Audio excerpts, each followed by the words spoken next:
Parshas Pekudei is just one of those parshas that really, unless you're a rabbi or heard something from a rabbi, you have nothing with any substance at all to say anything about. You really have nothing to talk about. It's just one of those parshas that's incredibly dull and boring. So therefore, we're going to try to spice it up a little bit. Parshas Pekudei. What does it say? It says in Lamed Ches Chav Beis Ubetzalel Bein Uri Bein Chur Lamata Yehudo. Also says Kol Asher Siva Hashem Es Moshe, that Betzalel, the son of Uri, the son of Hur, for the tribe of Yehuda, he did everything that Hashem commanded Moshe.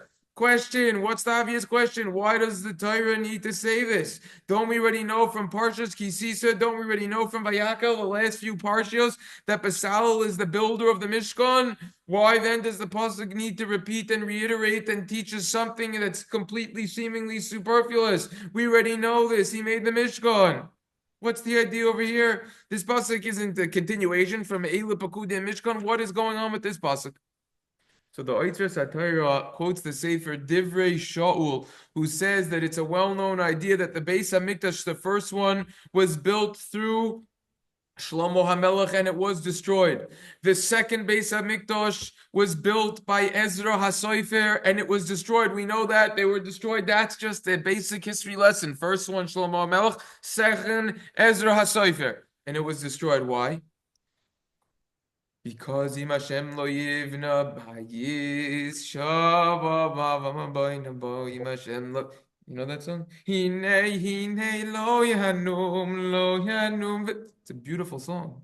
What's the source of the song? Maybe I'm going to attach the song. Beautiful song. It's got over 35 million views.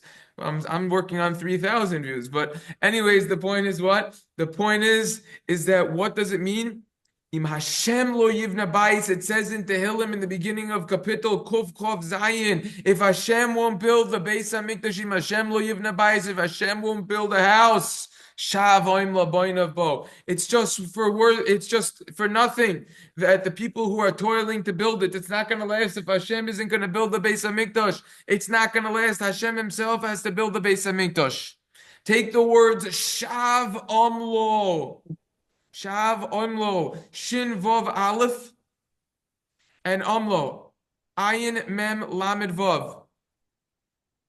The first letters of the word of Shav Omlo are a Shin and an Ayin. The Shin is Shloimo. The Ayin is Ezra. Im Hashem lo yivna bayis, if Hashem won't build the Beis Hamikdash, Shav Omabona Bo. It's just for nothing.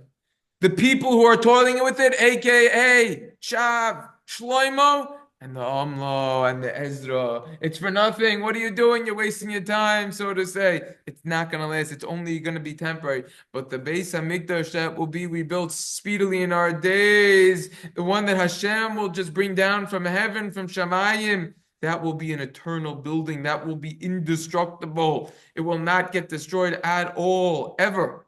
Like it says in the Medrash in Tehillim, Hashem says in the past that once He built the Beis Hamikdash through mortal flesh and blood, it will get destroyed. But in the future, Hashem says, I will build it and it won't get destroyed.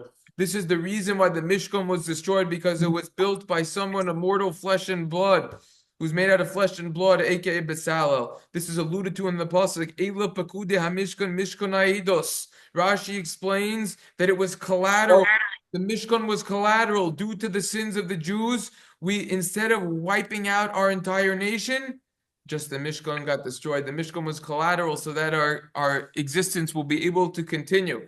And how was it able to get, how was the Mishkan collateral? How was it able to get destroyed? Continues the pasuk, it was because Betzalel built it. AKA, it was because it was someone made out of flesh and blood. That is the idea over here. This is the message. Just to tie in 2 points over here on Benogeh to this pasuk, the whole song is Im Hashem lo yivna bayis shav omlo bonav bo Im Hashem lo yishmor yir shavshaket shoymer hine lo yanum v'lo yishon shomi Yisrael. The song comes from this kapitel in Tehillim, and it's another kapitel in I think it's Chuf Chaf Aleph, if I'm not mistaken, a little bit earlier. The Metzudas David comments on this pasuk, says hine lo yanum ki.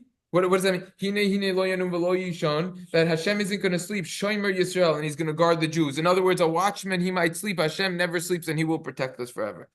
Now, it says in the Metzudas David commenting on that pasuk, this is a quote: "Hine me'olam eino masir hashkacha," that Hashem will never remove His focus that He has on us. That's what the Mitzudas Sian comes along and says. There's a beautiful Midrash Tehillim, it's called, or another word is called the Medrash Shocher Tov, and it comments on this capital over here in Kof Chav Zayin, and it says like this. It's in Aramaic, but I'll read it anyways. Rabbi Yehuda Nasiya Shalach Rabbi Chiv Rabbi Yosef Rabbi Ami Mavur Kriyosadari Yisrael. So the rabbis, they were sent to make sure that you had scribes who were writing Sefer Torah, Tefillah, Mezuzah, and teachers, rabbis. Also, they went to one place. They went to a certain place. They didn't find any scribe there, and they didn't find any rabbi who was teaching Torah. Amrulon, they said, Asila Naturi Karta. So they said over there, the rabbis who went to the city, bring us the garters of the city. This is where that terrible organization gets the terminology, Naturi Karta, the protectors, the garters of the city. It's distorted. But anyway, so they said, bring us the people who are protecting the city.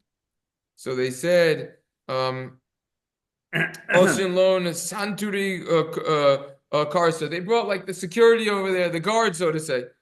So Amr Loan, they said, Ilan Turi Karta, these are the protectors of the city. Lacy Ilan El Machrive Karta, these are the destroyers of the city. They're not protecting nothing.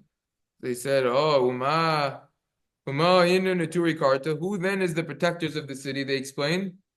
Safriyan umasniyan. It's the people who are teaching Torah and the scribes. Hadahu dechsiv. That's what the pasuk means when it says Im Hashem lo yishmoir shevshakar shoymer. In other words, the true protection that we have to realize and come to the realization. The true protectors of the city are the people who are learning Torah. The Torah is magin be me'inna de asik be be'inna de loy asik be. The Gemara in Sota says whether a person is learning or not, the Torah has the ability to protect. Nowadays, there's a lot of controversy with everything with the draft. Now they're trying to get these people, that people. Look, it's a big discussion. Is everyone that's learning full time? Should they be learning full time? No. Is everyone that's learning full time? Are they not wasting 1 second in the day? Certainly not.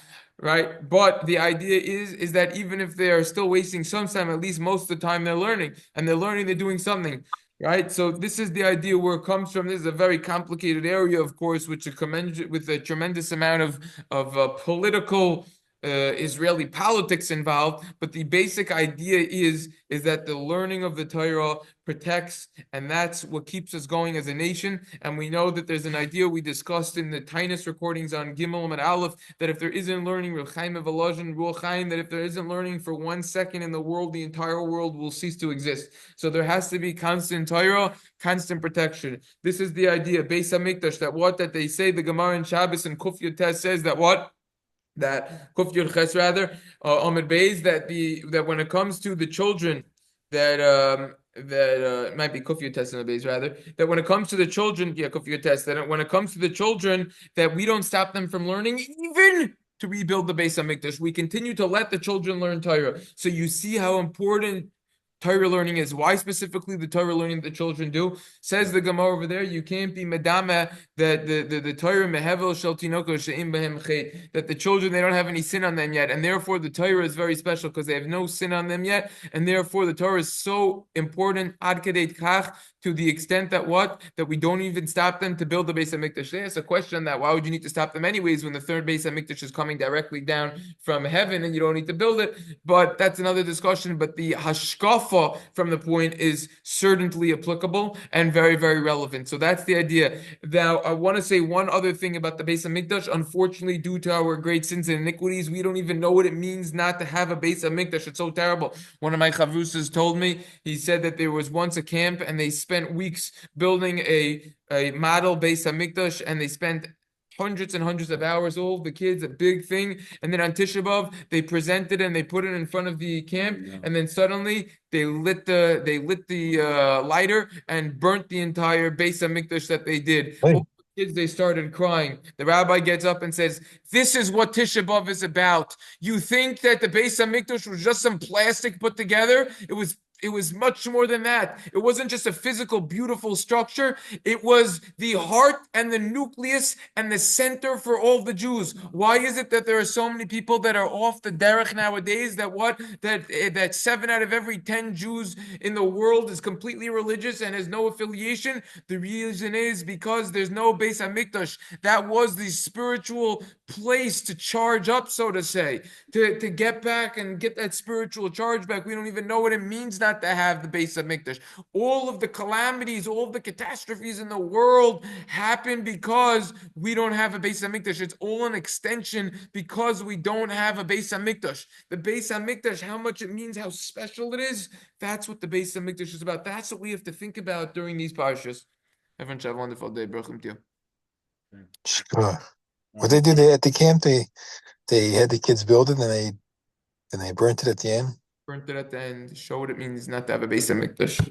Did we say if Moshe would have gone into Eretz Yisrael, if he would have built the Beis Hamikdash, or if David would have built the Beis Hamikdash, then Shimon had to kill the Jews because it was correct. So we see that if a human, does build it. I don't know about David. I know about Moshe because Nachlas, my great grandfather, discusses that. If Moshe would have built it, it would have stayed. But Moshe wasn't just a regular person, like we discussed in the introductory recording to Sefer Yeshua. Are all prophets equal? Moshe was very different, very different. Right, David was not just an Eved Hashem. He was a different level of Nevuah also. He was the greatest Navi. Yeah. That's what we discussed. So we're saying Moshe wouldn't be on the same. And David, I think, was more like blood on his hands, I guess. David definitely wasn't going to Bathsheba, and he wasn't going to. Yeah, but the Gemara says about David that don't worry about the korbanos that you can't bring. It's better one day that you learn Torah from 1,000 korbanos. Right. So you see what the hikr is, what we need to spend more time doing. That's why if you haven't already watched every single video, what are you waiting for? Especially the Yeshua recordings. Chaperai on this. All right, everyone have a good day.